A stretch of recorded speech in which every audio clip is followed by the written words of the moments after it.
Giờ đó mẹ ông đặt té đó. Chị Mèo hôm nay đi xem con gà, con chim và con bò và con dê của bạn nhá.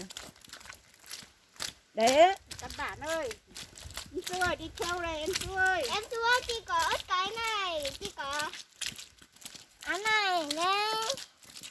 Đất thì bẩn bẩn như này ấy. Đi bằng đôi ủng như này thôi. Hey. Wow.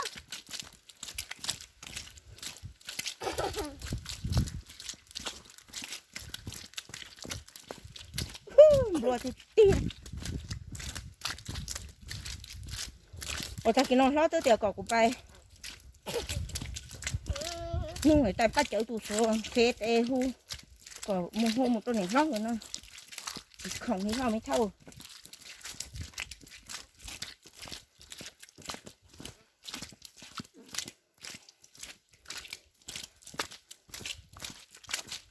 Ba em cho con, tí nữa đến rầy của ba rồi mẹ chụp chứ mà xem hay.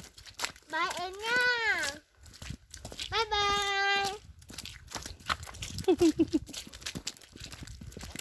Bà dắt tay em nhá. Em sắp bổ rồi, chị sắp bổ rồi. Ai?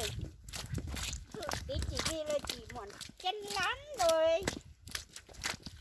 Con giỏi hơn cũng không mở tròn mà. À. Con rủi như con trâu. Hay. Mẹ ơi, con giỏi nhất như con trâu. Con trâu đi khỏe mà thầy. Phải không? Mẹ đôi ống ní nhỏ nhỏ đó. Làm đấu cái chấn ngọn cho nó mèo. Nữa. Đấu lắm luôn đấy. Những gì lên sát thật khử đâu.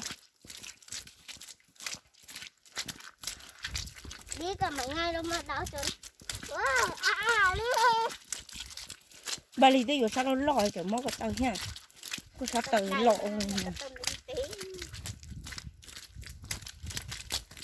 Cái thẻ đâu. Để cái tiền nha đâu. Rồi em luôn có linh cỏ xưa. Đúng không? Bye các bạn nha.